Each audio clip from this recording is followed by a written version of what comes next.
Blue Lock just gets more and more peak. In this chapter, we see the conclusion of the match, and it's just unbelievable to put it lightly. But to know more, you will have to wait. But trust me, there is a ton more stuff, so get ready. Alright, so starting off this chapter, also called Destiny, here we see Rin, who looks demonic and has his tongue out and ready. We then see him and ISAGI, both of them jumping up into the air to then meet with the ball, and this looks sick. Anyway, after that, we see ISAGI, who looks to be pretty annoyed and shocked by this, and I can't really blame him because why would Rin be here after all?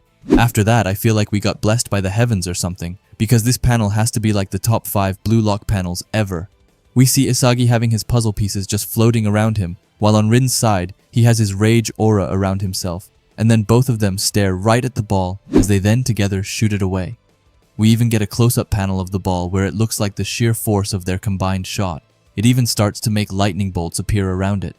Then as we move to the next panel, we see the ball being sent away in a nanosecond. Both Baru and Shidu, who is on the side of the ball, they look completely stunned by the sheer force of it, and we then follow the ball as it goes closer and closer towards the goal. We see Renoir jumping and trying to get his hand towards the ball, but magically it doesn't matter as the ball goes right past him, and he looks destroyed. But sadly it doesn't end there. It doesn't end with Rin and ISAGI saving the day together and getting their combined goal, because of course it doesn't. Instead, we see the ball hitting the crossbar and bouncing away. This leaves ISAGI and Rin looking completely stunned, as I can imagine that they are visualizing their hopes and dreams being absolutely crushed and that they are slowly but surely falling into despair. Just a random thought, however. In this panel, they really look like brothers. Like, the resemblance is crazy. If someone told me that they were brothers, then I would believe it. Anyway, enough with my yapping. As we continue to see the soaring ball, we also see Karasu, Shidu, and Baru just looking at this super lost and stunned. But someone who is taking this chance into action is none other than Loki, who we can see is running with all that he can, turning into a straight-up Ferrari as he is speeding down the field. We see Kunigami, who tried his best to jump up and to meet with the ball, but none of that mattered when he was up against Loki, who just zoomed past him with ease, making Kunigami look extra annoyed. Then, as Loki has the ball, he suddenly decides to aura farm like crazy as he stops a bit, and it looks like he is almost sliding onto the field and grabbing the grass. But while he looks extremely cool, he then tells Blue Lock goodbye, and as he says that, we can see his eyes starting to change from light-hearted fun to extremely locked in and meaning business.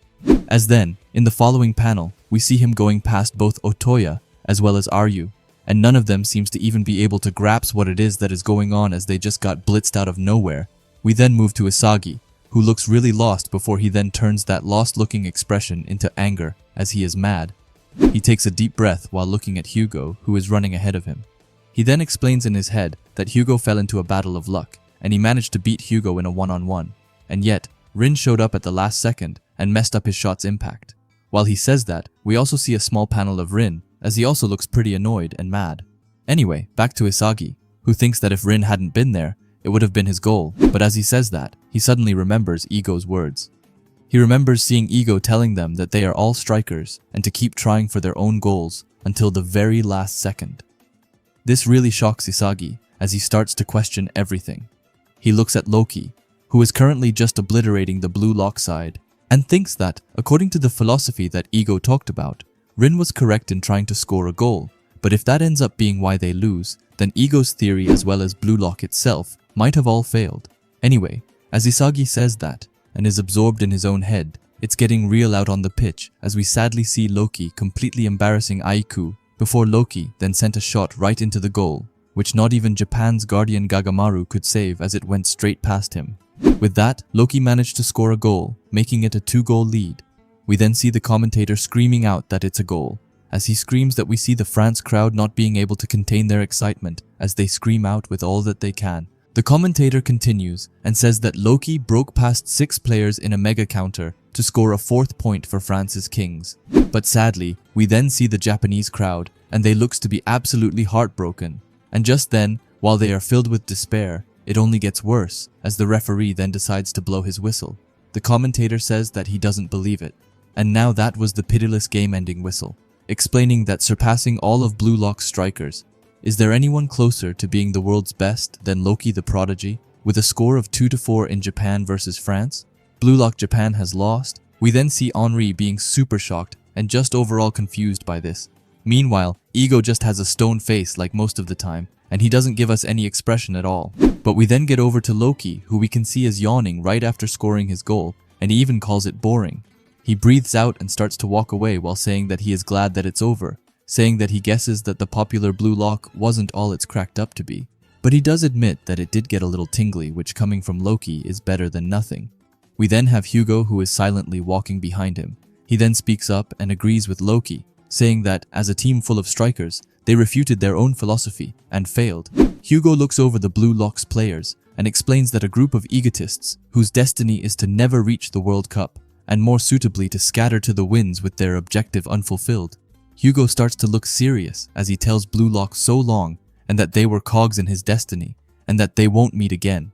But just as he says that, someone tells him to be for real. It's ISAGI who is behind him. He tells Hugo that his luck obliterated his precious theory, telling Hugo that even him himself knows it, saying that it wasn't just Blue Lock that failed, but his suitable destiny theory is full of shit too, he continues, and says that Hugo talks about humanity's legends, or winning the World Cup 4 times. After that, we see a super fired up and wild looking ISAGI as he tells Hugo not to run from his destiny, and that he lost to ISAGI, calling him a second best bastard. Now say whatever you want about ISAGI losing and still talking shit, but you can't deny that this is so cold. This is exactly why I love ISAGI, as he really put Hugo in his place right now, and he has so much aura. Hugo then looks back at ISAGI and look at this. Hugo actually has a smile on his face. Like, I can't even believe it. I don't think that we have ever seen Hugo with a smile so far, so this feels actually super weird. Anyway, he tells ISAGI that he is a real pain, and he then tells him until next time and calls him an egotist. Now at the start of the match, I didn't think that I would love the rivalry between ISAGI and Hugo that much, but right here and now, I'm completely sold on it. Now, sadly, that is where it ends. However, don't worry, as we have the title for the next chapter, and it's going to be called This Is It. Now to be fully honest, I'm not entirely sure on what it could mean. Personally, I would guess that this is them getting hyped up as, the time is here and they need to win the next game against England, or else they are kinda cooked. So that's why they mean that the time is here and that this is it. But I have seen a lot of people speculating that the next chapter will be a side B chapter, and that it will be about Nagi and the others. Personally, I feel like we will at least get one chapter before that. I feel like we will get the chapter where they are in the changing room and discussing the match before we move on to side B. Or if the authors are truly evil. Because if we have to wait to see Ego's reaction and what he is going to say to the players, not to mention ISAGI, and probably everyone else crashing out on Rin.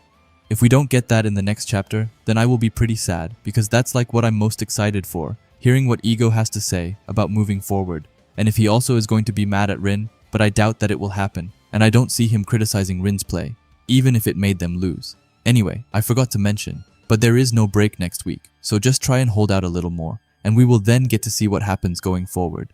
But with that said, let's dive into this chapter, because even if it wasn't too much dialogue, it was still awesome. Now first off, I know that it was Isagi's and Rin's combined shot that made them lose, but still, you can't deny that it looked awesome. I really love the idea of a shot made by 2 players together, and I really hope that one day, one of those shots will go into the net and not go astray. Because I'm going to predict it now, but it will probably be my favorite goal of the series if that happens, and if it is 2 characters that I actually like, of course. Anyway, we then move on to Loki's goal, and here I'll be honest, I don't think it was that special. Like, of course, everything leading up to the goal was insane. Him completely destroying like 5 players, but just looking at the goal and the shot, it was pretty mid. But I also don't think that they carried that much. They just wanted to give Loki one last goal to really seal the match even harder, and show that Blue Lock got defeated with more than just 1 goal difference. But then, we of course had ISAGI at the end, and he was just so insanely cool. I already said it earlier, but this is truly why I love ISAGI, as he was so cool as he talked his shit to Hugo. Anyway, please let me know what you would rate this chapter on a scale of 1 to 10. Personally, I would give it like a 7 because it was fine. Also, please let me know what your favorite part of this chapter was, as I'm really interested in reading about it. Anyway, if you like Blue Lock and videos like this, then I would highly suggest you subscribe to this channel, and while you're at it, leave a comment and a like. Also, if you can hype the video down below, as it helps out with the algorithm a ton. And if you are curious to see another video of mine, then please watch the video that will be popping up on the screen now. Anyway, thanks for watching and have a great day. Bye.